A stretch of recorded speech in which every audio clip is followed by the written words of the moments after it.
Three, two, one. All right, welcome back to another edition of the BBK podcast. This is your host Brian Bullock, and with me I have my buddy Kevin on. You guys know him quite well over the past year and a half. How you doing today, Kevin? Good. Just settling back in. We went down to the beach over the weekend, and that was fun. So trying Nice. to get back in reality. Pretty crazy timing. Trey Young just got ruled out right Yeah, as we started getting set up. So yeah. uh, The, tried to rerun some of that stuff and see if you find any stale lines. I don't know, something to did you, have while we're podcasting. yeah. Were you able to sneak some in by chance? Not that it'll be relevant to anyone listening now, but uh, Yeah, I got I think like at two skins, I got some in. okay, I think this season, and we'll talk more about injury stuff a little bit here. Like this season, folks are just pulling stuff down so fast, so skittish. Most sites are rejecting bets faster than last year, and which is faster than the year before. So okay. uh, it's with how pertinent injuries have been this season. I'm not surprised that I only got a couple in, but some people have the infrastructure to really hammer that stuff as soon as it comes out. Sure. Like with the people with the groups, I'm sure too. Probably Yeah, post it. yeah, and bots and Yeah, I think one thing, and we'll talk about this and kind of lessons learned is even just having a good understanding of the software and the skins you're using is really important, and sure. knowing line origination, how fast they're pulling stuff down, who's going to still have stuff up, because if you waste your time going to something that's pulled down when it could be up somewhere else, if you're not botting, if you're hand betting, then you missed out on a chance to get a bet down. So Yeah, was able to get a couple in as we were getting set up, and good. then now ready to do some podcasting. All right, nice. All right, well, this season was a little kind of like last season, where it was just not your average season in terms of the way it was structured and number of games and things like that. I don't think we really touched base on it too much. Maybe we kind of glanced over it, but I guess just looking back on it now, with the shorter off season for some, much shorter off season for some, like the Lakers and Heat, and much longer for others who might not have made the playoff bubble. Um, do you think you handled that well, like entering the season, or do you think you adjusted well to it as things went on? Like presuming that it wasn't even an issue like in the regular season. Uh, I don't know how much I handled well during the season. I think this is one of the strangest um, seasons that I've followed so far, doing this a couple of years now. And I went and double checked. So last, teams that played the longest into the bubble, Final Four teams: Denver, Boston, Lakers, Heat. They were all at least 5 or 6 games under 500 against the spread. I think, all of them went, except for maybe Denver, went under their win totals for the season. And Denver also had the MVP, so that helps. Yeah, But I don't think it helped. Boston, I could go on and on. And if you do torture yourself and follow me on Twitter, I have gone on and on about the injury luck and how brutal that has been for them, with Kemba Walker coming back. And I think it really hurt the older stars that were in there. So Jimmy Butler was hurt a lot during the season. LeBron obviously got hurt.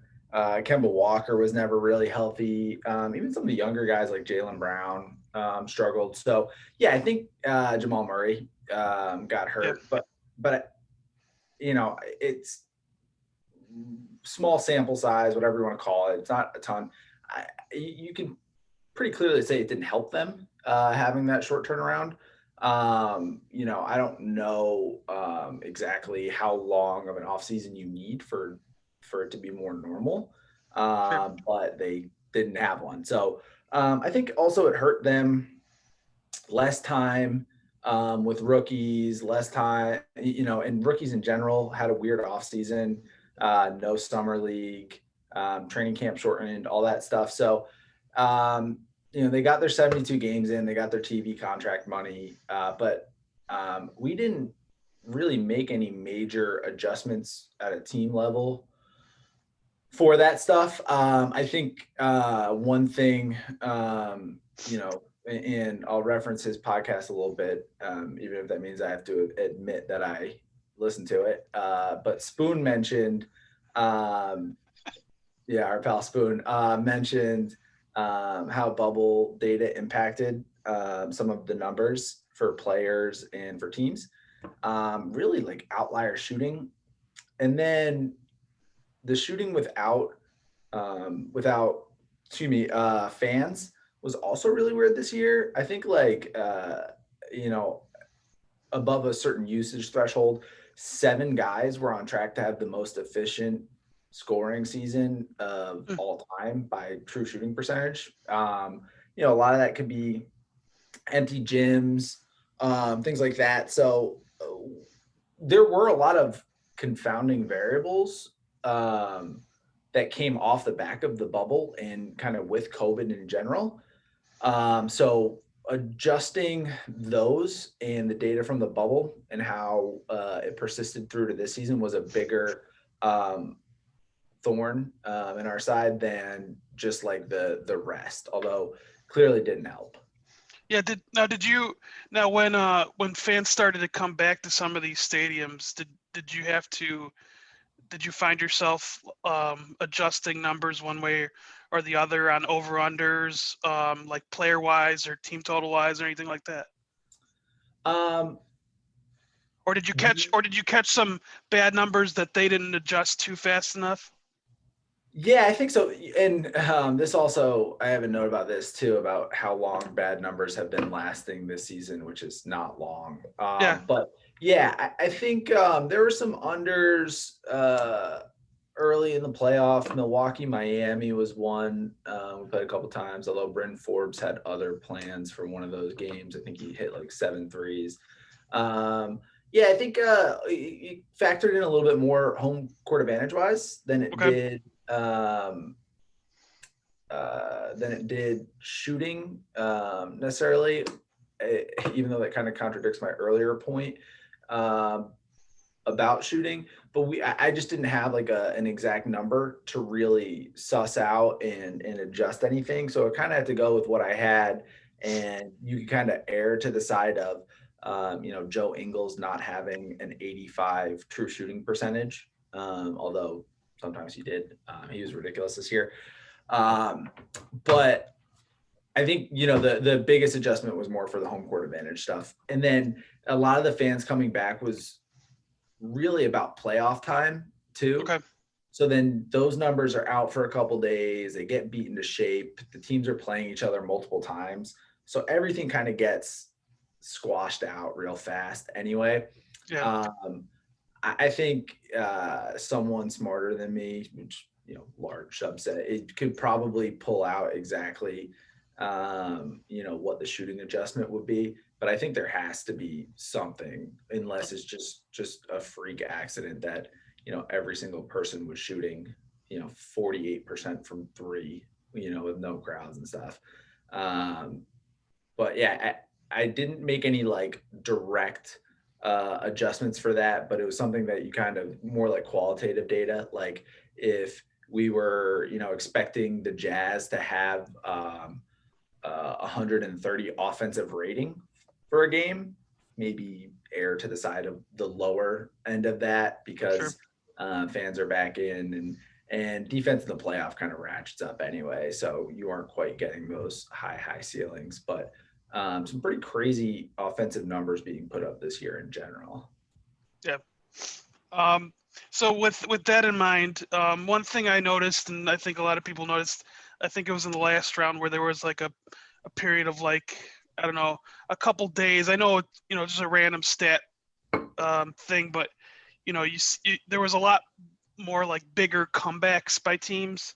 I felt like anyways, and I feel like with how pervasive the 3-point ball is nowadays, that like um, like I would have to imagine that anyone with anyone with a clue is got like a different like in game percentages in terms of like how much you can um, like what are the odds of this team coming back down 20 is going to be different now than it was like 10 years ago, I imagine. Would you agree with that, or have you found yourself adjusting your in-game models based on like this ability to like come back a little bit easier than before?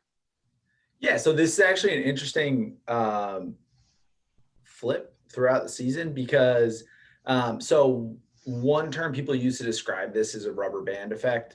Okay. And One of my buddies, Kostya, on Twitter, he came up with the public metric Darko.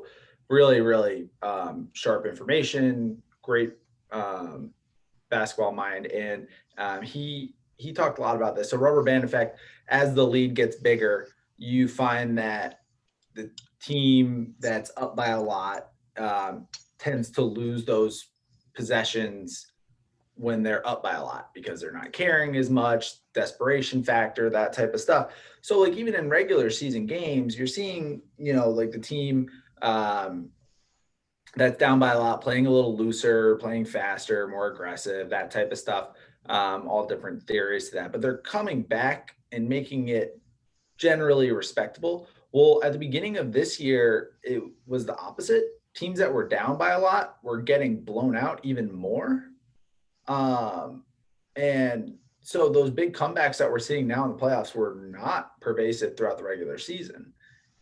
And, um, we're looking at in blowouts in general this year. Blowout minutes were a big factor trying to figure out rotations. You would try and have like a blowout rotation for teams getting more bench minutes, that type of stuff, because teams weren't really coming back that early. Now, like then you see then come playoff time, and there were a couple other ones in there, but I think to your point, like a 20-point lead in the NBA is not game over anymore, unless it's 20 points with like 3 minutes left. Yeah.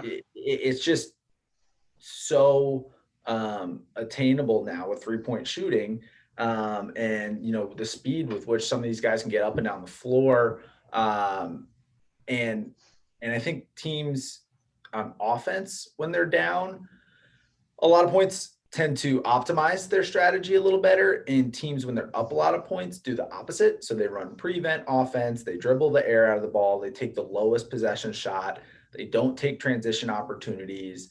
They'll pass up the first open shot to kill more clock, and like trying to find that right balance between running clock and actually scoring to stay in the lead. You saw Philly just didn't have it, right? And Yeah. part of that was Doc Rivers playing all bench lineups and stuff. That was pretty brutal. But I think like the bigger takeaway there is that like decision making by teams down by a lot of points versus teams up by a lot of points like are much more sound, and they're getting into offensive sets faster. Trae Young and Clint Capella or John Collins are running those high screens quicker. They're running little Iverson cuts, or they're running stuff for Herder or Lou Williams to get open threes. Gallinari is a great shooter as well. And all of a sudden, that 23-point lead, or I think, Philly was up, 17 and 19 in those games, something like that. They're gone, right? You're up 8, and 8 is nothing in the NBA. You know what I mean? Like that for Trae Young, that could be 2 possessions, right? With how many and 1 threes he hits. Yeah. So I just don't know. Like, I think once teams start treating those 20-point leads, the teams in the lead start treating 20-point leads as not as big and just play normal basketball, you're going to see less of those comebacks. But until then, like the teams down a lot are just doing a much better job, adjusting their game to make the comeback. So I think it's good from a suspense standpoint. As a fan of a team, it's maddening, like knowing that your team could blow a 20-point lead because they're just running 20-second ISOs Yeah. makes you want to scream because you see the train coming, right? Like you can't Yeah. get off the tracks. Like I think every Philly fan I know knew exactly what was going to happen, right? Like everyone watching the game was like, okay, like here we go. This is and what the Jazz were up 26 at halftime or something. You know, they scored 70 or 22. They scored 72 points in the first half and then 40 in the second half of that game against the Clippers. And some of that is, you know, the Jazz take a lot of 3-pointers, and Spoon mentioned, you know, 3-point variance is really the name of the game right now. Sure. And you know, you go cold in the second half, but I just think it's not going to get any better until the teams that are winning start treating those leads like people can come back, or like they're not as big as they used to be. Yeah, and that's why I don't. I think we'll probably be in the same boat here. But going to like another sport, you hear about coaches getting pissed off when a guy might swing on 3-0 pitch when they're winning by like 7 runs in the 7th inning or 8th inning, and it's like, well, if your coach is telling you to take a pitch, then I guess you should get yelled at for that, I guess. But like, I still think you should still play the game like how you're supposed to play.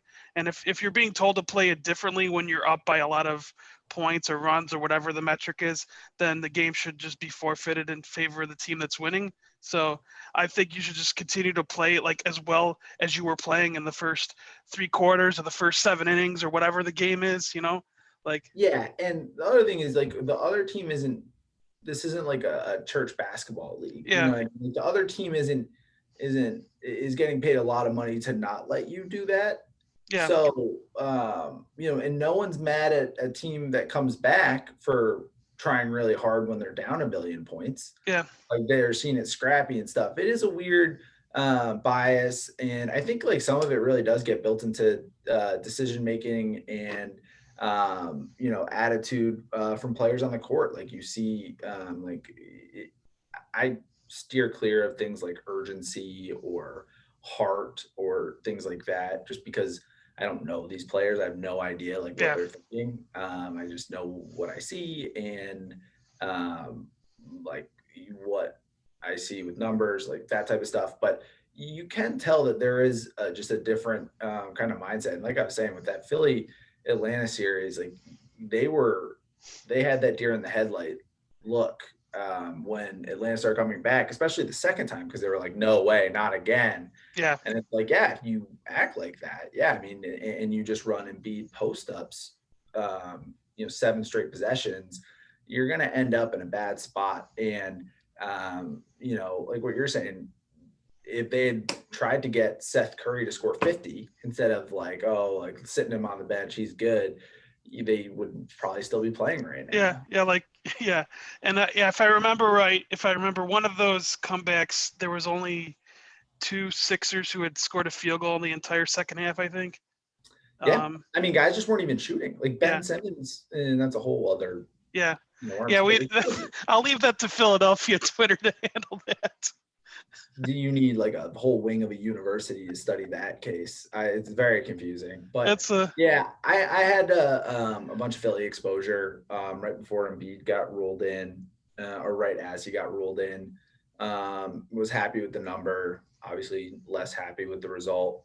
Had a bunch of Philly exposure preseason. There's probably some of my biggest futures I've had in a while on them to win the East and them to win the title. A lot of that was kind of a hunch that Morey would make a swing at Harden. And then, you know, my other big recent playoff position was the Nets. And that one's still watching Harden go down 40 seconds into that series. It was funny. And then they still go up 2-0. Yeah. And I was just like, well, no need to buy off right now. Everything's good. And they already lost a star. Like all that could happen is they get him back. Like that's great, which is wrong, obviously, because then they lose another star and you end up, you know, a Kevin Durant toe away from winning that series. Yeah. Um, and we talk a little bit in the outline about injury versus deservedness and how predictable the league is. Um, that was a tough blow, but I think overall the quality of basketball in playoffs, especially like this Clippers Sun series, is fantastic basketball. Yeah. I don't know how much you've been able to watch, but it's been some of my favorite basketball that I've watched. It's been good. Well, it's just nice to see different names like playing this late into the year. I don't, you know, I think we could probably combine some of these topics here that I threw in there, these odds and ends and like ratings. Like, who gives a fuck about ratings is kind of like my thought on things. Like, I don't know who, like outside of like a TV executive, like who really gives a fuck about ratings. So like, and the thing is, if like Phoenix is still a big market too. Like, I don't know why people are like sneezing on Phoenix being like a small market. I mean, I guess Milwaukee's kind of still considered a small market, but I mean, I don't know. They have one of the best players in the league, so. Here's my thing. And NBA is, and you'll see like a lot of diehard fans kind of complain about this stuff in general. NBA is trying to chase these big names out of small markets like the second they can. Like the Giannis to the Warriors Mm-hmm. scuttlebutt started like the second he was good. Julius Randle already wants out. Like everyone wants to be a Laker or a Knick or in Miami, right? And maybe I'm sure these guys love playing in these areas, but I think that like if you're caring about TV ratings, you're a mark or a journalist. Like there's the only two people. Like it has zero impact on, and the fact that they've tricked us to care about this, like, hey, well, it impacts like the player's salary. I'm like, okay, you So like I want the players to get paid. Don't get me wrong, I want players to get paid as much as they possibly can. They are very good at what they do. They provide the labor. Like I get yeah, that, but um, I just can't care about TV ratings. And then it's also confusing in general with streaming, with League Pass, with local TV market blackouts. Like the true number is fluctuates quite a bit, and it's harder to get a handle on than like NFL, who are just on like CBS, NBC, and every Sunday for a time span, right? Like it's just a much different TV setup. And yeah, for me to like for people to think that I should care about that is so wild to me. Like it really is crazy. And then the other thing it's kind of turned into is like the Clay Travises of the world and stuff talking about like being woke and caring about that stuff and whatever. I don't. It's like if you think that being I hate even saying the word woke because like the only time people ever use that is when they're being like an asshole, but either because they are saying they're woke earnestly, which is just really corny to say out loud, or because they're really upset about people being woke. It's just a terrible word, right? In discussion. So I don't want to go too far down that rabbit hole, but like using TV ratings for confirmation bias on your politics is like a huge thing for some reason. And yeah, okay, like like I just don't care. Like the league yeah, wasn't tougher on China, and that's why you're telling me that less 18 to 36-year-olds are watching the league. I don't know. I don't buy it. I don't. If you were telling me it's illegal streaming, sure. I get that because I know how many people are illegal. Like, hey, do you have a stream for the game? Do you have this? If you're telling me yeah. it's because of Daryl Morey's tweet about Hong Kong, I don't know, man. It's a tough sell for me. So in my last comment on the TV ratings is, they'll randomly tweet out like, hey, this game had this type of ratings and stuff. Yeah, a lot of times it's because the best players are playing. If you look at how many top players missed games this season, whether for rest, injury management type stuff, or from the quick turnaround time, or from any of that type of stuff, like not putting your best players on the floor is crazy to me. Yeah. And every game that has like, if you watch maybe some of like the Nets Bucks games that had everyone playing, it's like appointment television. The intensity is there. Like these guys care. It's everyone. It's star versus star. And like the amount of games where you could have that, where it's like MVP candidate versus MVP candidate, where like someone has a soft tissue injury this season, it's Yeah. crazy. And you know, they got to rest because the Sixers are playing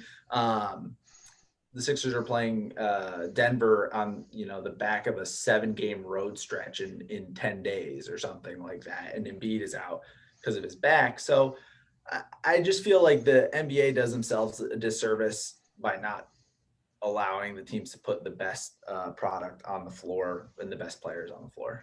So so kind of swinging back to like the part of the outline that I had about this season. Do you think that the current teams that we have left is more of a product of just them being like the last man standing, sort of like them having like at least some working parts, or do you think that like some, most, or I mean, all of these teams, I guess, are in some way deserving of it? But how do you view it, or how did you view it once you like started to analyze the final four that are left?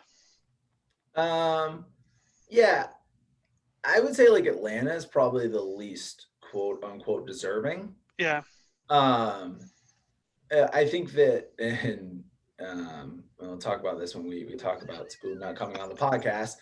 Spoon did bring up one of my old comments about Atlanta being good, um, which I can go on a rant about. But um, and I think like just in terms of quality of teams in the East, I think they are kind of more in the middle of the pack.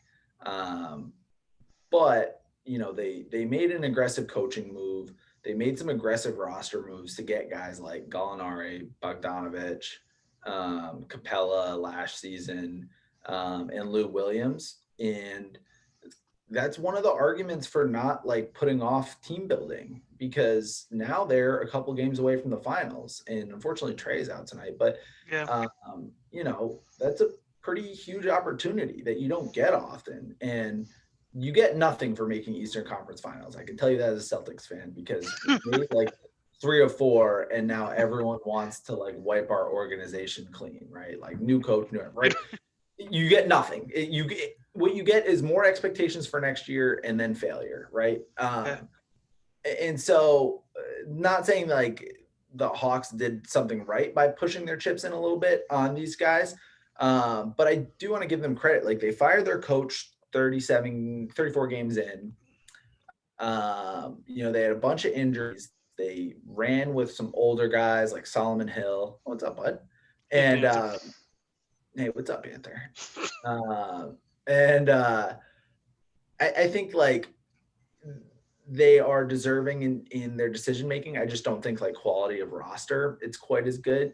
The Clippers, if you had told me like Clippers Bucks was going to be the final matchup, I wouldn't have blinked. I think those two teams are Yeah, uh, those two's fantastic. like, yeah. I mean, if you were looking at, I don't even know if any book offers odds on like odds to make the conference finals, but those two seem to be like would have definitely had the lowest odds out of It was the. them and Brooklyn, and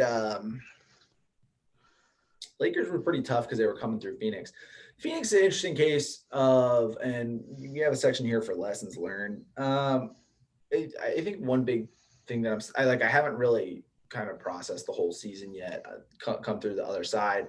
But one thing I'm starting to wrap my head around is kind of fit and role and skill set, and how that changes a player's outlook. And you see someone like Devin Booker get moved down to the second guy on ball behind Chris Paul, and you see how Monty Williams uses Aiton to get into early offense, and for dump offs and to finish plays on lobs and stuff. And like though DeAndre Ayton would not be good as a number one guy, would not be good creating shots, would not be good like if you just dumped it down for ISOs for him, and he hasn't been. And I mean, very few big men are right now. It's a hard type of basketball to play, but you shift them down to like the second and third and fourth best player on the team, and all of a sudden like they could just do what they're really good at. And I think Phoenix, I was short on them. Um, Booker's gotten a lot better. I still think defense is a little bit left to desire.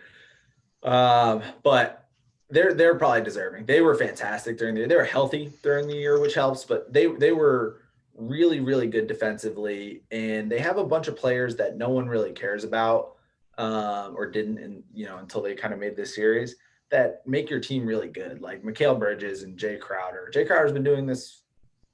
He's been on finals teams or Eastern Conference final team or Western, like his whole Yeah. career, like starting. He's like a Danny Green-esque type of guy who doesn't need 20 shots, but is still going to get you a better product, a better lineup. So Phoenix definitely was an interesting case. I don't want to overreact to making it, especially like you're saying with Lakers injuries and stuff. But I think Clippers, Suns, and Bucks are three of the four teams that I wouldn't have blinked if they had made the conference finals, or you told me that before the playoffs started. Sure. Yeah, and as far as Phoenix goes, I mean, didn't they win every game in the bubble, and they didn't make the playoffs still, if I remember right? So like, Yeah. They had a bunch of injuries last year too, which probably threw me off and made me a little lower than I should have been. But when they had Rubio and Baines healthy, and with Booker, they were really good last year. Great yeah, net and it's rating. obviously not the same team, but it's they're No, it's still not, but similar things, right? Like Rubio would be on ball and he shifted Booker down one and stuff. The writing was on the wall, like you're saying, that they were winning games and they were good. And Booker was great in like playoff settings in terms of making shots and creating his own shot and decision making. So the writing was on the wall, and I was behind on that one for sure. But I think easily Atlanta would have been. As I bet against them, would have been my biggest surprise being in the Eastern Conference Finals. well, yeah, they're probably They not going made to it be there enjoyable. for Trey's long, electric. but yeah, I mean they had a much better season than I think most could have expected, and they also got a decent draw too, because the Tom Thibodeau teams are always like peaking in the regular season, so Yeah, playing usually a team that plays its starters 45 minutes every game, yeah they got OKC at the end of an East Coast road trip, and Julius Randle's out there getting 30 and 13 and 7 because he played 45 minutes in a 20-point win. yeah Yeah, it's great. You got your all NBA, and am I bitter about that because of Tatum? Yeah, but I mean, and Randall was a big improver this year, but you saw it in the playoffs that there's no lineup to shorten. Like that, we talked about this like on last season's podcast, getting ready for the bubble and stuff. But like lineup shortening is one of the biggest things in the playoffs, and like yeah if your top end talent is better, like Kawhi and Paul George, if those guys are playing more minutes, you're better. If yeah Giannis and Chris Middleton and Drew Holiday are playing more minutes, which I talked about that last year, and I listened to our pods back this season, and I talked about them shortening the lineups for that, and Mike Budenholzer just expressly did not shorten the lineups, which was wild. But this year he has, and it's not the only reason they're doing better, but getting to play a back-to-back MVP like Giannis 40 minutes is a huge deal. So, sure. yeah, the Tom Thibodeau, getting them in the first round was a real nice draw for Atlanta. And then Embiid, I think if he was healthy, probably could have finished out some of those games a little better. That's kind of always been the thing with Embiid, though, is if he's healthy. And then, but Atlanta, again, like their coach is awesome. He's fantastic. Their kid Herter is great. I love Onyeka, their rookie center, is awesome. So I definitely was too low on them, and we'll talk about Spoon here in a sec. And how he brought that up. I definitely was too low on them. Spoon, congratulations. Now, like I guess to wrap up before we get into like the other odds and ends that I had mentioned here, do you see this being like a trend, like the quote unquote wide open playoffs? Like the only reason I say wide open is because I feel like at least when you enter the playoffs almost every year, you can name 3 out of the 4 conference finals teams just looking at the brackets. Sometimes it's easy enough to predict all 4, but do you think that this is like a one-off? Do you think this is more of a product of the injuries, the weird season? I mean, do you have any thoughts on that? Um, yes and no. I think that if Brooklyn doesn't get hurt, we're probably having a different conversation here. Yeah, Because they kind of created that super team that we see every season, and everyone kind of expected them to be in the finals, and they'd probably be the final favorites, right? I think you had two clear to me, and I probably should put Kevin Durant higher than I did, and maybe Kawhi was in that at that level at some point. But I think LeBron and Steph were at a level that was so much better than maybe not that people realize, but um, they separated their team in a way that one play it's so hard for one player to do, like to have the level of impact those two guys have had. yeah, And I think like with LeBron in general, there's always kind of an inevitability about, well, LeBron's going to be in the finals. That's just every year, year in, year out. Like he's yeah, just been in the finals, and players will go play with him to make that happen because they know one begets the other, right? Um, I think if the sport was covered a little better, you would probably have had a better idea of how much Milwaukee had to give up to get Drew Holiday to kind of be in the position they're in. That was a huge trade and a lot of capital to get Holiday, a shot creator, which mixed results in the playoffs. But and then from there, I think Brooklyn wins. We're not having this conversation, and then Kawhi and Paul George kind of teamed up together, right? Like that was another thing where it was kind of like its own mini super team. Like if they didn't embarrass themselves last year, they easily could be like repeat, in the title game, right? So I don't know if things are getting more wide open. I still think it's like where the talent pools and where teams are willing to spend or kind of luck box in, like in Harden's case, into like forced trades and stuff. But it's really going to be like, what's your top three basically at this point? yeah, Top two, maybe top two if it's. But I do think with LeBron aging and Steph aging, you don't really and people. I try not to make like too aggressive of a take about one certain player and where they rank and stuff. If I could guess the next player that gets to a level that could do what LeBron and Steph did in terms of elevating a team to a finals team, it would probably be Luka. If you saw what he did against the Clippers, yeah, it's just such a heavy load to carry.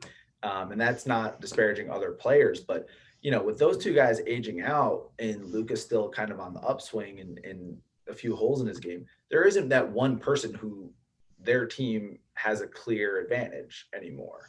So I think it is going to get more wide open. Players have more agency to force these trades to other teams, and teams are more willing to make those trades. So yeah, it's going to be more open. But I think a lot of that is just LeBron and Steph getting old, and no one is quite good enough to fill in those spots yet. Where it's like, well, whatever team they're on, like we can pretty much expect them to meet in the finals. yeah, yeah. Okay. All right. Let's go to the other odds and ends section here. So we discussed the ratings stuff already. The other part here was just some, if you had any observations, just from a betting perspective about the expanding betting uh, legalization, because it's to me, and I'm gonna actually, I'm gonna plug another podcast. I'm doing a podcast with Professor Shine that'll probably go more in depth about some of these things, but I kind of want to get your thoughts on like the expanded betting legalization because it's been like to at least most people I know around Twitter, the people that I follow have gotten kind of annoyed with just the Yeah, with it. I get it. I think I do too. Like, there's nothing more tilting than like donking off whatever amount of money and then like seeing people tweet their like $20 uncut gems parlay from DraftKings that's odds boosted and correlated and Yeah, stuff. Like, I there were times where I lost accounts this year that weren't even winning, that were losing just because of like how much lines moved. And then um, to see people like we running around with these lottery tickets and winning them and stuff. It is, I get it. Like, it is tilting. yeah, And and I'm not even and I should preface I'm not even in the class of bettors that you are like or other people are that I have on here. I'm actually the person that they would normally recommend, like, that like would be considered a rec better in terms of like how much I wager and all that. But you know, for somebody who's been recording for like 7 years off and on, like the last 3 or 4, I still I, I have a sharper mind than my wallet actually will reflect. But it just the rec. I get it. I get it. They're trying to cater to the rec betters, but just well, and I don't part know. of It just being tilts sharp, me. yeah, part of being sharp is knowing that you shouldn't be wagering a ton if you don't have a massive edge, right? Yeah. Like So I guess that. I guess I'm sharp in that way then. Right. Um, Yeah. I remember Seth Byrne on here, and this, however many years ago now, I haven't listened to this, and he just said, you were like, what's some of the best advice you can give to bettors? And he's just like, don't bet. He's like, you're not going to be better. And yeah. like, just seeing, I've kind of scaled up my work and am kind of in the mix with people who like have really strong, really expensive opinions, and you're just not smarter than them most of the time. Yeah. And there might be little things and it's fine, but like these guys, like in terms of optimizing when they get down, how much they get down, at what time, um, buying back, like everything about these operations is so meticulous. Um, a lot of the times that like nowadays when I see people who are like, well, this team is great at home, like I'm going to bet on them. I'm like, guys, people have thought of this. Like it's there. Like this is not new. Like framing it to me, I think that was one of the biggest things that clicked for me in sports betting is framing it to me as like you have some sort of information that isn't already priced into the line. And it's like, I don't, like I didn't. And I know I don't on 99% of things, right? Like if I were to Yeah. look at a Wimbledon line, I can't be like, well, Fed has been a little sore lately. Like, sure, everyone knows that, right? Like, Yeah. unless I'm getting text from his trainer, I'm not going to have more information than people who bet into these really big markets. So I get the frustration and Twitter is like a perfect medium for dunking on people. And if you look at my feed, like that's what I use it for, just to be like sarcastic and rude and I have met very nice people on there and Yeah. earnest people, and Same and here. I think that more of that is facilitated in kind of direct messages and stuff, and you can meet friends and stuff, and I think anyone um, that is like dunking on people, like, it doesn't really mean anything. It's just like I said, it just makes Twitter makes that really easy, right? So dunking all the legal stuff is fine, and you can get into the dressmaker bookmaker conversation and all that. I don't have the capacity to get spun out about it anymore. It's just I did, and I felt smarter than everyone. And in my head was like, oh, I'd get shut down at a Will Hill or something, and it's like, okay, cool. Like what I've started to kind of try and tune that stuff out. Although there are some like really funny jokes, and some of this refund stuff for bets is really funny too. But I talked to some guys that work on the other side of the counter, and in some of these operations, they're good, like smart people that are doing good stuff and helping kind of right that industry that's not in a very great spot. But I'm not in a legal state like you are. I don't um, go to legal states that often. So, as I admit to illegal things on here, it's just a With your prank. face, with your Yeah, face I know. and your name and Yeah. The good news is everything. I didn't realize how sunburned I was from the beach, so I might be unrecognizable. Brutal lighting in here for a sunburn, but it turns into a tan, guys. Don't worry, it's nice. It doesn't. I'm very Irish, but yeah, I'm not in a legal state, and it doesn't come up. I think it's some of the stuff is cool though, like for rec betters, like correlated parlays, odd boosts.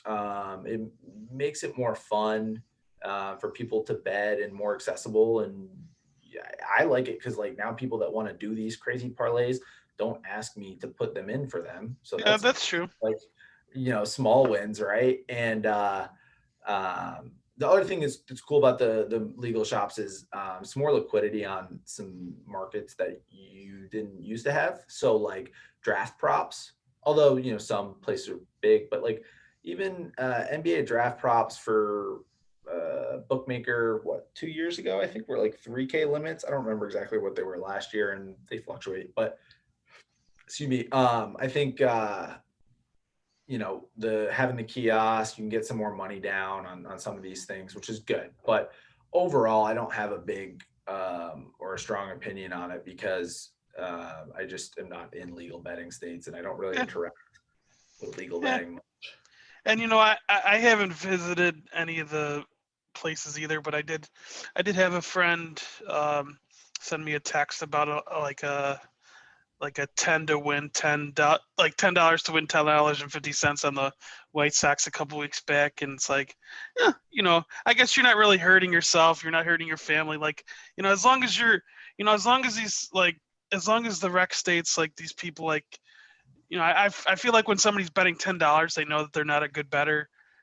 So Yeah, and the lottery tickets, like the risked amount is lower. Like if people are like, I want to win $1,000, so I'm going to bet $1,000 on the Sixers. Like but if you're gonna bet on Embiid over, Simmons over, Trey Young under, yeah, and the Sixers, like your risk amount goes down, and you kind of save yourself from yourself at times, and you think of it as a lottery ticket. So it's not. It doesn't make them better betters, that's for sure. But yeah, I think it might stave away some of the bigger like people aren't gambling to get out of gambling debt like they would if they had credit books and stuff. I think that's yeah, a big pitfall that people fall into. yeah, which Um, I've done that. Yep.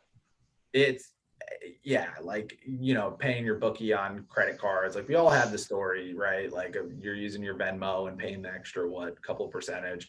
But this stops it from that. So I'll take it. But I think like I'll always enjoy like a good niche barstool beef where you root for both sides to lose.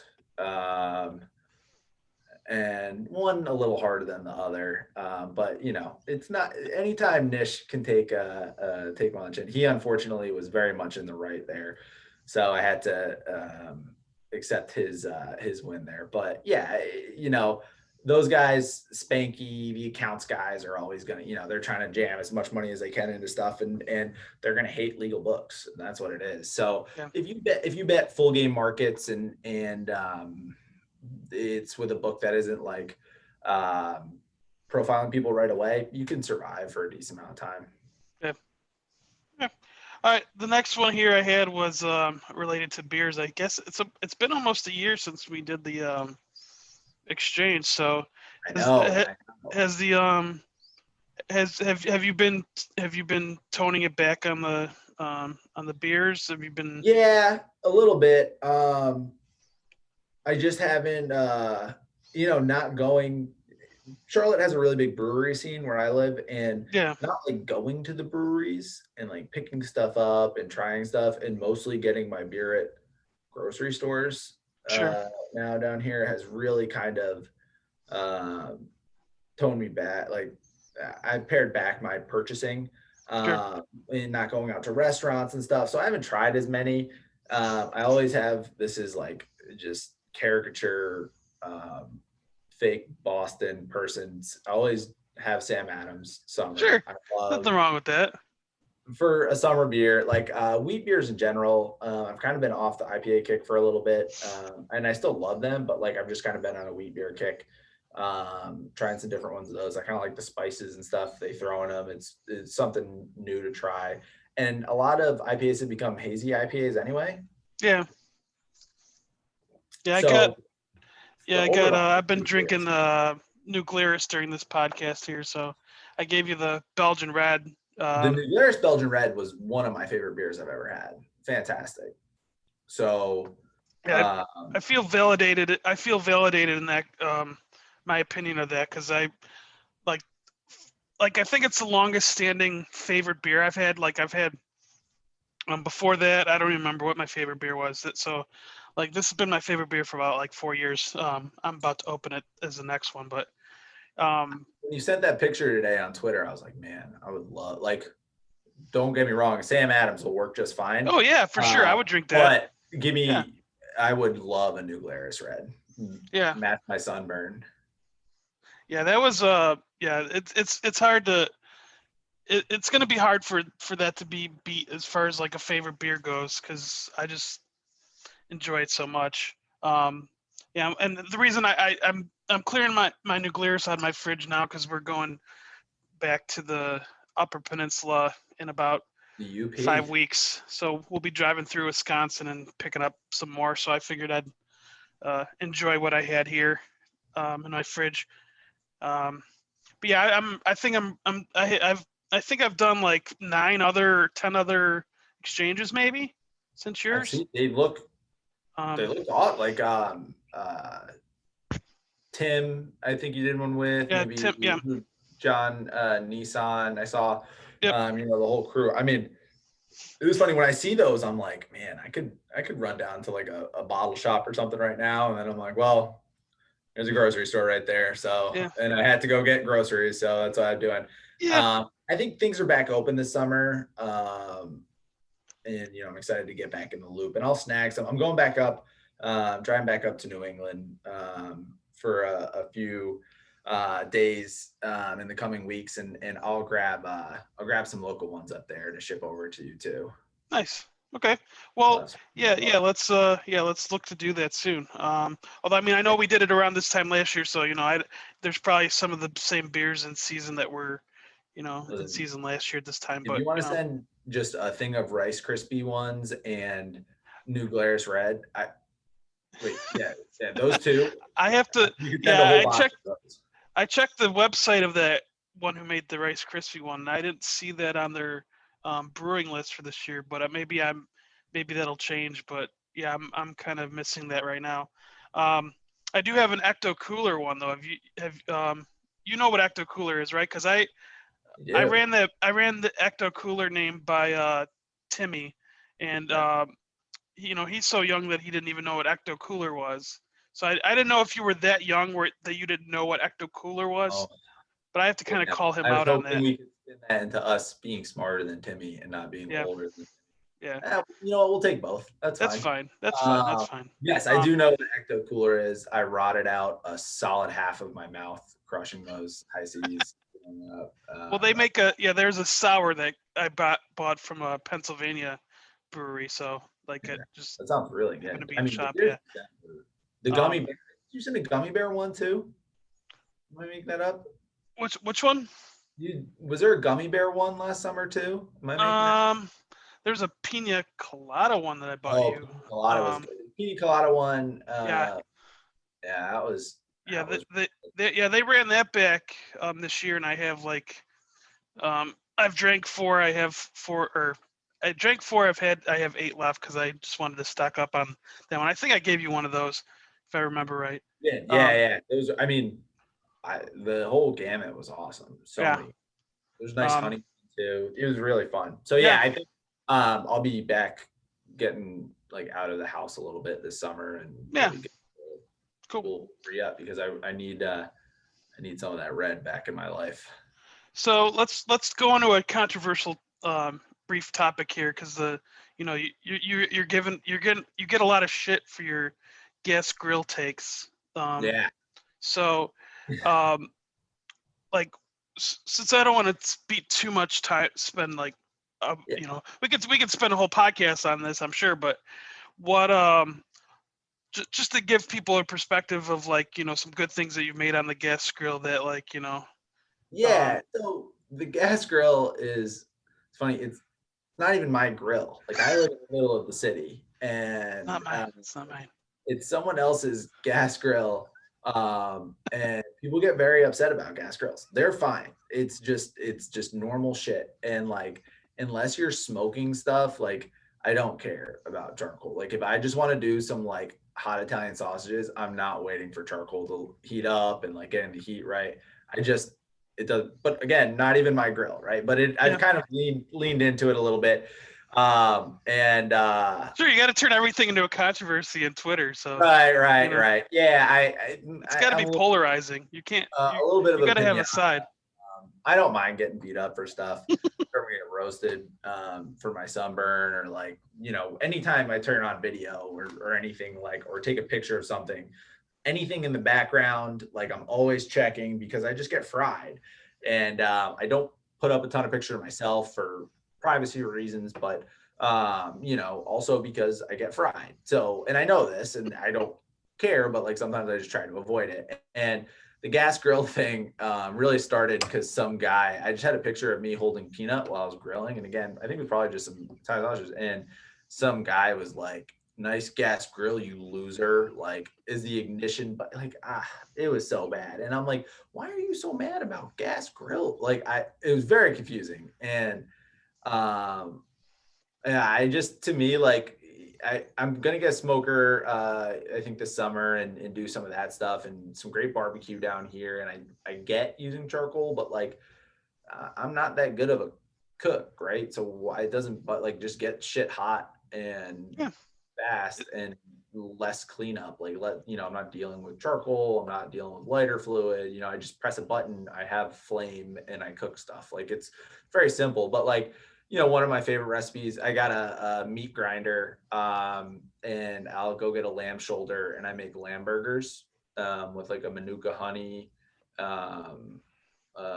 mustard and some okay, goat cheese stuff. I love even just like grinding out, like going to get some chuck and grinding out your own burgers makes a difference. The nice. texture is so much better.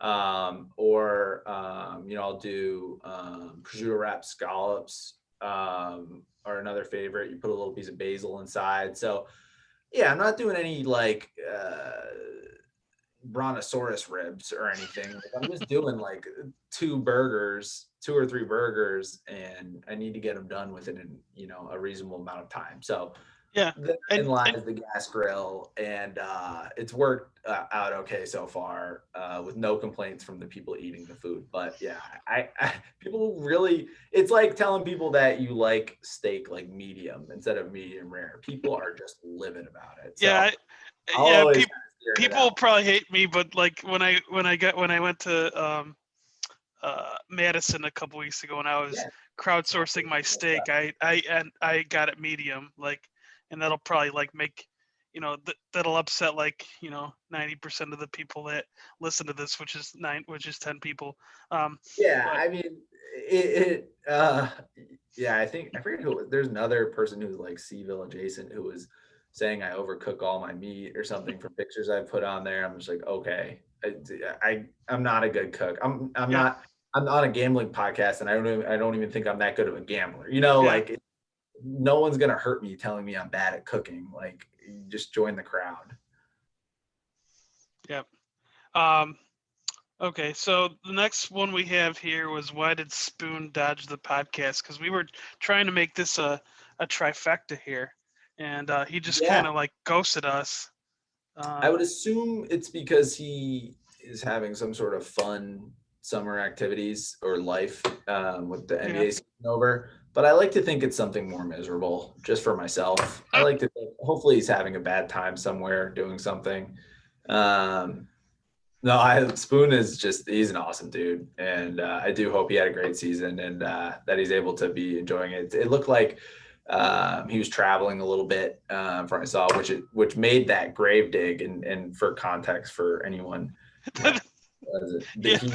he went back and found a tweet about Atlanta being a great young team, and I was like, Atlanta, like, and if they played their young players this year who happen to get hurt, and Oh they yeah, you were start. talking about like percentage usage or something, or I like mean, minutes. like the guys from last year, like their top minutes guys were like, their third and fourth in minutes were down to like eighth and ninth because they got bumped down on the roster. And the Hawks also started out after he didn't send that after they started out 14 and Oh, 20. most people. That, Yeah, you don't. yeah, You, that doesn't come up before they fired their coach and changed their entire rotation, Spoon. So fine, whatever. But yeah, so grave digging my tweets, I guess, is probably keeping him busy. There, which it should. I mean, it could keep you busy because I have so many bad ones. But yeah, he. I think I saw he was traveling a little bit and stuff. So hopefully, he had a good time doing that and had a good season. But I'm sure he'll hop back on. I really enjoyed his podcast. yeah, He's a yeah, sharp dude. I thought his assessment of the NBA game and 3-point shooting and how it's skilled, but it's a systemic issue, that type of stuff. I think if you haven't listened to his, I would recommend it. It's an yeah. interesting perspective Yeah, into the it was a good time. And he's one of the few, like he's one of the people I'm hoping to meet when I go to Vegas in October. Me and my wife are going there, like the weekend before Halloween, the full weekend before Halloween. I think it's like the 23rd to 26th or something like that. So That'd be um, great. Yeah, I would love to go out there and say mean things to his face. I feel like I might be bigger than him. I don't yeah, know. I'm not. That doesn't mean anything. I'm like 1,000 years old. I'm not going to do anything, and so is he. But it makes me feel better about saying mean things to him. So oh, for sure. Oh, uh, yeah, it's kind of like making fun of Jobo. I love making fun of Jobo. you Um, got to do it. Yeah, I mean, yeah. and like you said, I take my fair share of lumps. Oh, you and I'll yeah, take you have to on this medium. You have Yeah, to. I'd rather be If that way than really upset every time someone said yeah, that one. I will say that Spoon one, I didn't even talk about getting blindsided. It was like at like 4 p.m. and just absolutely fried me. So congrats to him on his Atlanta Hawks, I guess. I'll concede that point. yeah, his Hawks. One of the many things I was wrong about this year. All right, let's go into the listener questions here. These are always a good time. So, Trav was asking about when the peanut merch is dropping. Thanks in advance. Not soon enough. That dog, I would talk about a minus EV proposition. Just so dogs are so expensive. Um, vet bill and stuff. So she needs to start making her own money. It wasn't a good enough Yeah, season for her to freeload anymore. So we got to get her some merch, get her.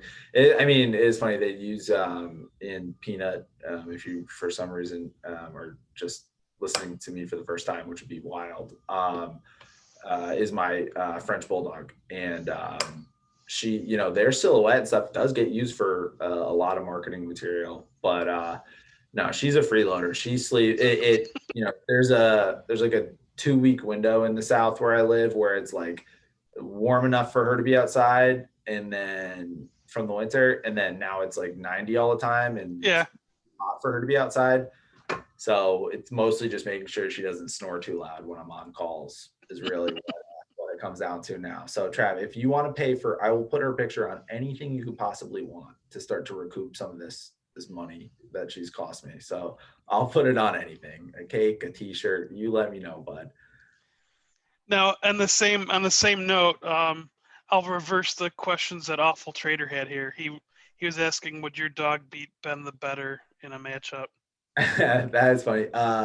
He's always has some funny animals and is very Italian. And so his turtle's name being Tortellini, it was one of the funny, like worth the price of admission I just for didn't. I just didn't. I'll be honest. I didn't follow much of that. Like it seemed I like caught too. It seemed too gimmicky for me. But like I don't know. I guess there was no harm in it. So like he's one of the few whatever. people Ben will respond to because most of the time Ben will Yeah. just block, right? And he just like I don't know. I guess it's because they're both Canadians and they have to be nice to each other. I'm not sure what the protocol is there, but having a turtle named Tortellini is far and away the coolest, and it's a low bar. Far and away the coolest thing Google has ever done. His dog's more guys, Like but you said, a low bar.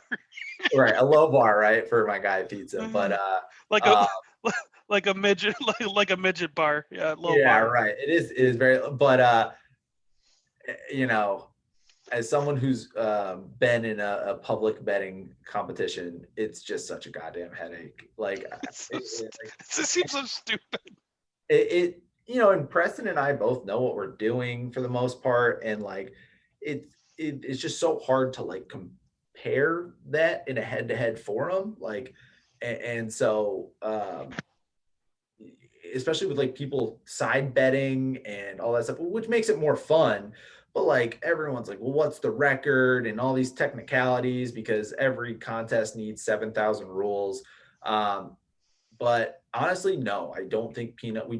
I did some. I think with Timmy actually, we did some dog pick-offs, and Peanut for all just doesn't care. She subscribes to the Seth Byrne school of don't Yeah, bet. She just doesn't care. A very yeah. aloof.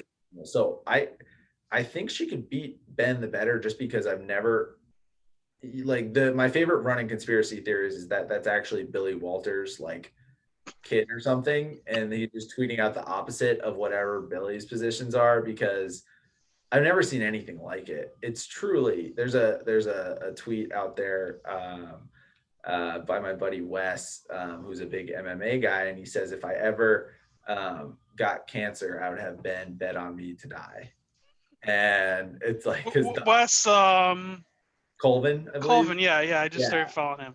yeah, that is that's one of my favorite tweets about because you probably live if Ben bets on you, you probably live. So I do really appreciate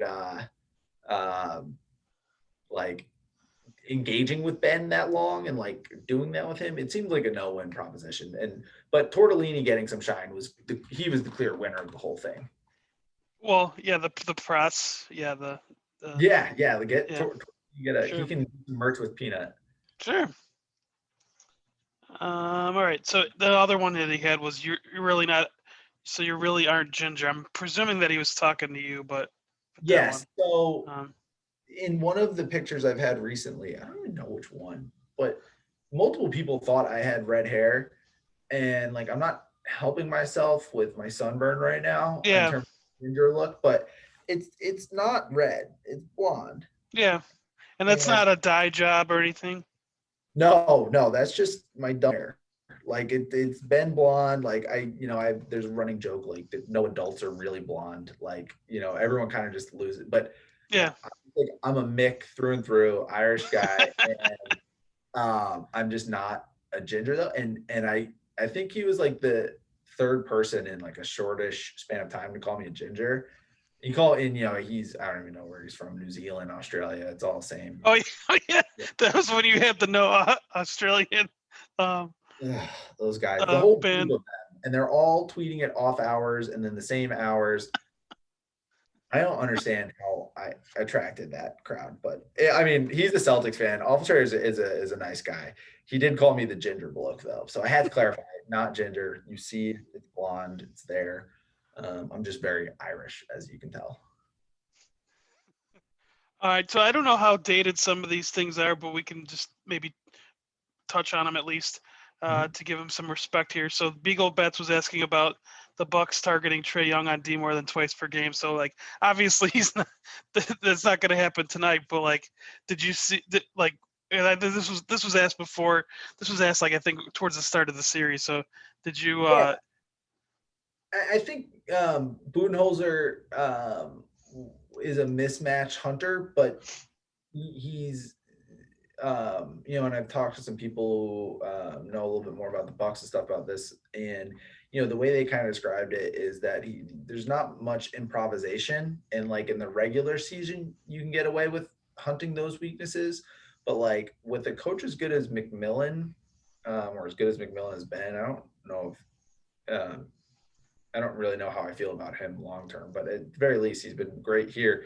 Um, he can hide that. So they'll pre-switch and they'll do things like with what Boston did with Isaiah Thomas or something, and what they try and do with someone like Kyrie or Dame. But yeah, they're gonna try and get that switch and attack Trey, but the schemes at this point are too advanced to really target one person anymore. Like it's just very hard to do. Like teams have so many counter moves to what you're going to do. I think though that Budenholzer is pretty good at attacking mismatches, and so they did hunt him out a little bit more. I think what with Trey though, like what you need to figure out is how you're going to approach him defensively. That's more important. And Buddy Jackson Frank wrote a great piece today or yesterday, which again, not quite as relevant with him out, about how they made him into a scorer and not a playmaker by shutting everyone else off. I thought that was nice, and a good way to describe what they did. But yeah, I think Budenholzer, and this will continue, like he's going to probably try and attack Devin Booker, or maybe Ayton in space, although Ayton's gotten a lot better defensively. He'll try and find those mismatches, but like you said, it's not quite as relevant now Yeah. With him out. But yeah, Budenholzer is a mismatch guy, sometimes to a fault. Yeah. Okay, and I don't know how to really read this next question. It was about from the Ship to Justice. He was asking about a whole bunch of different, different lines for the Milwaukee Brooklyn series. How it went from -3.5 game four to -3.5 game three to +2 game four to, was it game? Yeah, I don't know if you came Yeah, so across I that, but can try and summarize it. So this is another one of that hemisphere group that I just wake up to 200 notifications because they never tag people. Drives me insane, and that they know it drives me insane. They're going to keep doing it.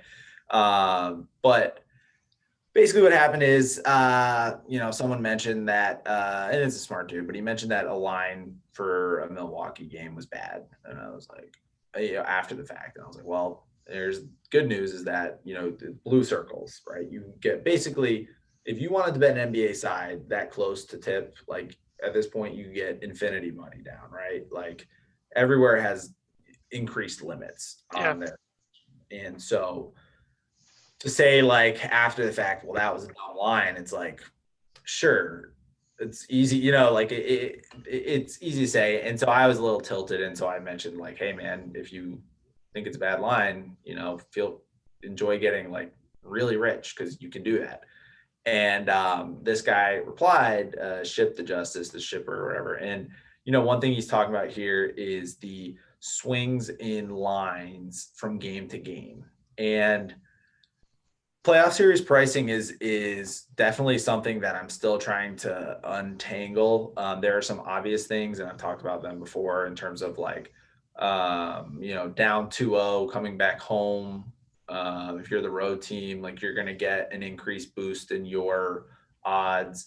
Or if you're down 3-0, the other team is going to get a boost because you're probably going to give up because you don't think you're going to come back.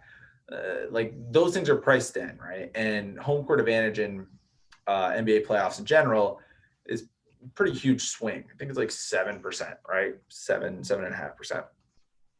And that's for each team.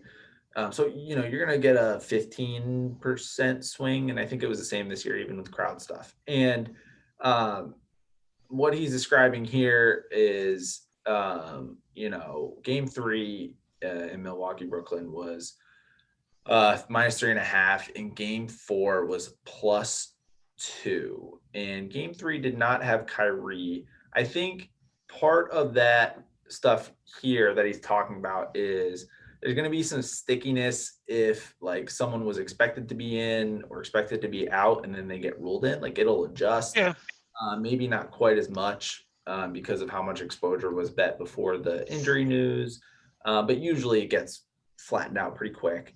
I think that people have pretty strong opinions in the playoffs in terms like a little more qualitative opinions in terms of like how healthy is James Harden?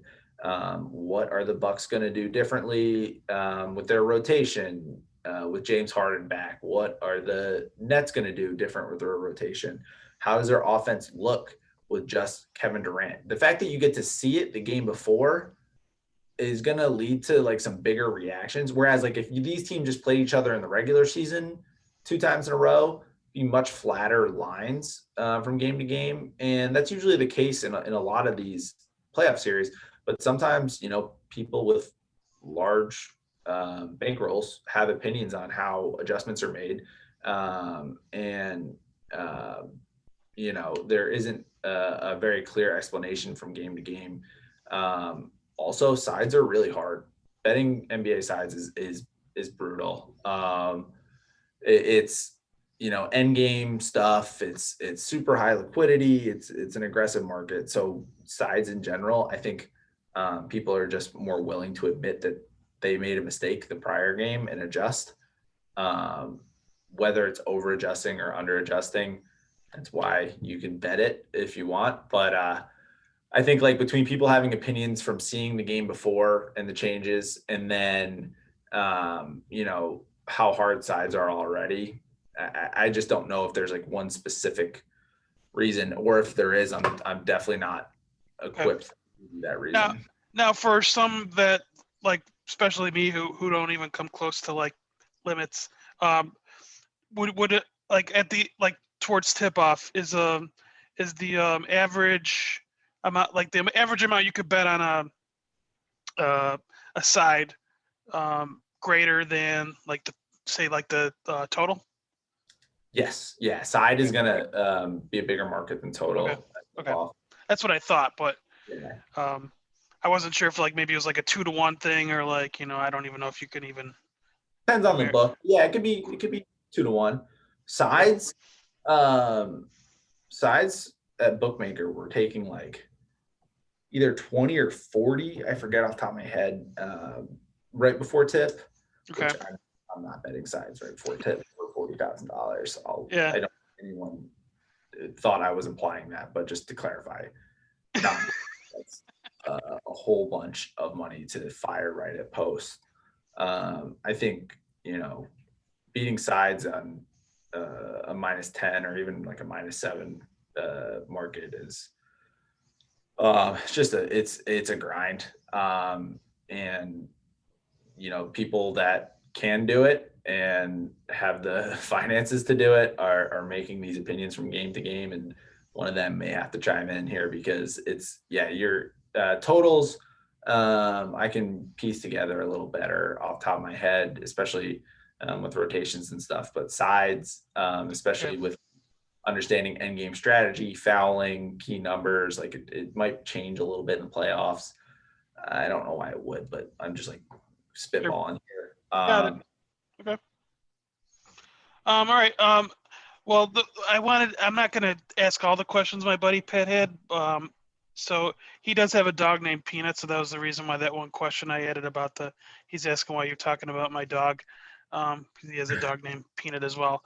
But he kind of falls into the rec better category, and one of the questions that he had that I was going to ask about was relating to cashing out early on bets. So I don't know, like when you hit, like the books that you have, if any of them offer like cashing out early, but do you have like a thought process about that? Like, if you were offered that, like, do you think you would just like are you in the camp that like you let your bet ride no matter what, or like kind of just see like what the number is? Or Yeah, part of it is I do just let it ride, because if you tie up, well, I guess with the cash out early stuff, cash out early and hedging are different, because hedging you have to tie up more of your liquidity yeah, to do so. Cashing out early, unless there's some like dramatic change in your opinion, I would just let it ride. Or if you weren't that confident to begin, like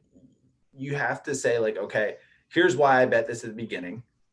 You have to have some sort of general idea, right? As a rec better, and maybe you don't, but like generally there was a reason you bet this, right? Yeah. Even if it's as simple as the things I was talking about earlier. And has anything in that equation changed? Has there been crazy, let's say you're betting on an NBA basketball game. Has your team been lights out from three and the other team been, 1 for 13 and you're still only up 7, but you get a chance to cash out?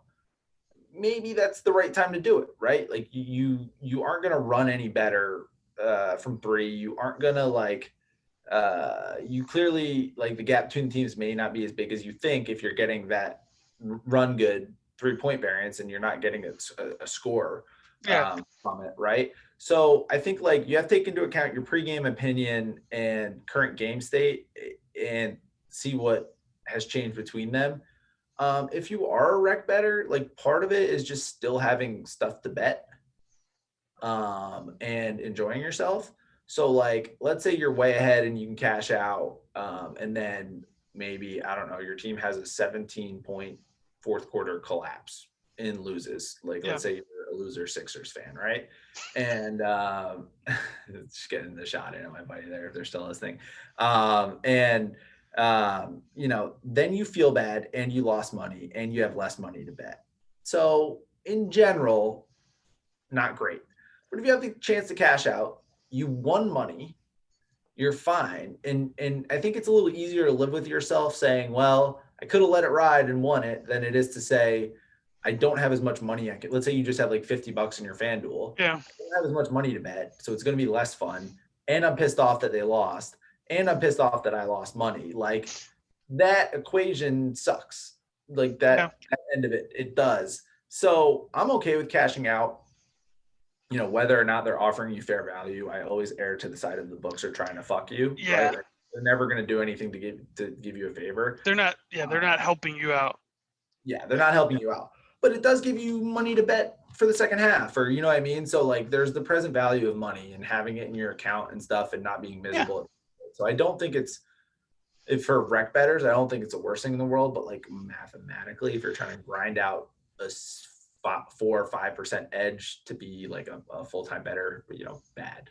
Yeah, I have like one of the things that I get asked a lot from friends who, bet, and that people know me like my circle is like the person who knows stuff about betting, and like you said, it's not a lot, but it's more than they know. And I get asked a lot like about hedging, and I kind of go back to my 2016 non-hedging of the Indians when they were up 3-1 on the Cubs, and I had Indians 25-1, preseason, and I could have bet the Cubs, plus whatever it was, 260 or 300 or whatever it was, but it was gambling. The way I look at it is gambling. I looked at it as lost, $100 rather than like the money that I would have won. So that's a great way to frame it. It's also cool as shit to just be right and not be scared. Like it's just stubbornness. You just want to be, we all want to be right. So like, Yeah. Like I had an idea of who the Hawks were going to trade for, and the only way I could find a way to like take advantage of that was Bovada was offering at the time, like when I had to get in before the news got in, and they were offering $100 limit on 50-1 that the Hawks would win the East. I think it was to win 5K or whatever. Okay. Hopefully. And so I bet it. So I bet $100 on the Hawks to win, and the Hawks go up 1-0, and I'm like, oh, like Bucks minus 150, and I'm like, it's $100, and like then I can throw it back in Spoon's face, like, and now Trae Young's out. So yeah, it goes. Not hedging. You remember the times it doesn't work out for you a lot more than you do times it does work out, and you don't feel good when it works out. But I would say if like my goal was to just continue to rec bet, having money is better than not having money. Yeah. So. Yeah, like I said, I bet though that seems pretty miserable. Then you're kind of missing the enjoyment. There's got to be a little ground there. Yeah, to me, like everyone talks about like quote unquote locking in profits or something like that, but like most people who think like that aren't profiting anyway. So Yeah. um, And I joke with my girlfriend about, there were points this season where I was like getting up and forcing myself to gamble, yeah, and to keep doing it because I was like, I could just quit. Like, no one's making me do this. yeah, It's pretty like with the injuries and stuff this year. It's a pretty miserable season times and very frustrating. And she's like, well, I know that you don't have a gambling problem because most people have to talk themselves into not gambling, and you have to wake up and force yourself to gamble. So that's always good. Like that, you can always yeah, step away from it. Like, I'm giving myself pep talks from Peanut to just like log into Don Best at 6 a.m. or whatever, 7 a.m. So yeah, not yeah, no, like your current setup. Like I don't know how much you want to reveal about your personal setup, but like if you quit gambling now, like everything that you have in place now in terms of bills and everything, like are you covered under your current like setup? yeah, Like yeah. so I was gonna take some time to just do the betting thing full time, and it would have been fine financially. But the working from home situation ended up letting me stay in my current role easily and do both. that's good. So I did both, and having healthcare is pretty cool. Yeah, Um, yeah, big fan of indeed. that. And it's a pretty flexible gig too. So I'm just like a code monkey. So no one really needs me to show up and be in a suit or do anything. I just hammer on a keyboard all day That's and try okay. not to get in trouble. So yeah, I have that to fall back on if I walk away from it. I'm in a good spot, and I don't take that for granted when I'm doing this stuff. I think there is something to be said about like if it is your sole source of income, like how much more time you dedicate and stuff. I think I would go crazy if it was Sure. and I already almost did at times this season when it wasn't. And it's just such an instant feedback loop of like putting in all this time and thinking you have something good. And then, if it sucks, then do you suck? Like it's a very like, you talked about reflections here. And betting is hard, man. It's just so, and that's why like Yeah, I don't really get burnt out about it anymore. But when it's sometimes I good. do get a little tilted when people are like, oh man, that's such an obvious line, like -2.5. And I'm just like, it's not, none of it's obvious. Like it's so hard, man. Like so many smart people are involved. And this year, like this season, it just felt like lines were moving so fast and, bad numbers are not there for long. Stale numbers are there for even less time.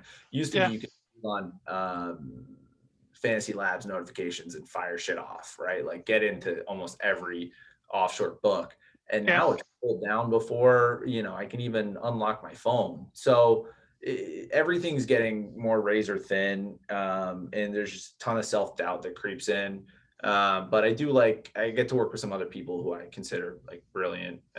Even if it's not sports betting, I think that I'm going to learn a lot from working with them long term. And I consider them friends. So that part's nice. But yeah, my current setup is I'm fine if this gambling thing goes away. But good. rec betting, it's just it's a much different mindset. And so to go back to it, the cash out thing, it's can I keep doing it? And is it not going to give me an ulcer if I this I I thankfully, at least from the perspective that I get, or the vibe that I get, my friends who like started dipping their toes into this aren't like aren't dumping in like a shit ton of money. Like I have a friend who's been doing it through like offshore books that I make side bets with all the time. But like outside of like him, like my friends who just started dabbling their toes into it, like I don't see them becoming like the problem ones. So like at least in terms of my friend base, I'm not too worried about the rec betters. I just think it's to them it doesn't seem as obvious that they're being like um, I don't know if scam's the right word, but like they're just you know they're being preyed upon. I guess I don't know right. if that's the right Nothing is for word, their but benefit, right? um, Like it's to get them to deposit more money. It's to get them to bet yeah, more. churn rate, it's more money for the book. Yeah, as long as you think of it as like these people want my money, they don't want me to win money. Like it's a Yeah. good way to operate. Yeah. All right. So 3 questions. One from Subtle, and I always have to butcher one Twitter name. Subtle Alterity. Yeah. Asking, "Are you dumb?" I think that was relating to the Australian New Zealand Well, thing. one of them had, and I clarified that Australian in their damn thing. Yeah, Or because of the Aussie Australian chant. flag. Yeah, Aussie. Yeah, get out of my. Yeah, and SA Subtle has one Australian or 2 Australian friends and thinks he's Australian or New Zealand. I don't. I'm so turned around on where these people are actually from now. I have no idea, but he's not. I'm not going to give up his identity, but if I am dumb, but not for that reason. I resent that part. Fair enough. And then Michael Scott had a couple questions about who do you think you are and what gives you the right. Yeah. Who do I think I am? Like I said in the reflection, I asked myself that quite a bit this season. It was very tumultuous in terms of getting ruled out, and there were times where I did not feel I had the right. But I'm not going to take any lip from people who call it punting and use decimal odds and stuff. That's the last thing I'm going to deal with, and they'll all come after me if they listen to this. But I'm just going to mute the threads like I always do. That's the best way to do it. That's the best way to do it. All right. All right. Well, I think that wraps it up. Is there anything else you wanted to add? No, thanks for having me on. I think hopefully we get a fun and healthy Milwaukee or Phoenix and Milwaukee or Los Angeles series, and I'll probably try and tweet out some thoughts about that. My running joke is the one I have some just a little bit of Clippers exposure futures, but I think this is the first year since like Giannis became really good that I don't have any Milwaukee exposure. So shout out to him for this. This is I rode with him through all the disappointments, and then the one time they go to face Brooklyn, they pull through. But yeah, enjoy these series, and I do got to plug check out some WNBA games. There's a lot more on national TV. They have been awesome this year. Connecticut Sun, Jonquel Jones, one of my favorite basketball players in basketball. She is like Embiid, like a more mobile Embiid type in NBA. She's just WNBA. She's drilling pull-up threes. She's awesome. So definitely check that out too this summer. It's going to be fun. That and some summer league. Okay. And sorry I didn't have a WNBA part here. I always feel like we end up running like 4 hours when we do these. Yeah, so. we even went a little longer than I Yeah. talked. I mean, it's a conversation for I actually got going through and doing the write up. I got to start to parse through some of my thoughts and doubts and stuff. So hopefully some of this information is relevant to other people. All right. Well, Kevin, once again, thanks for joining, everyone. Thanks for listening. The next one will probably be sometime next month with Professor Shine, kind of revisit some of the stuff that's happened in the last 4 years since I think the last time I talked to him. So, but in the meantime, Kevin, thanks for joining, and everyone, again, thanks for listening, and I'll talk to you soon. Yep. Have a good summer, Brian. All right. Thanks, man.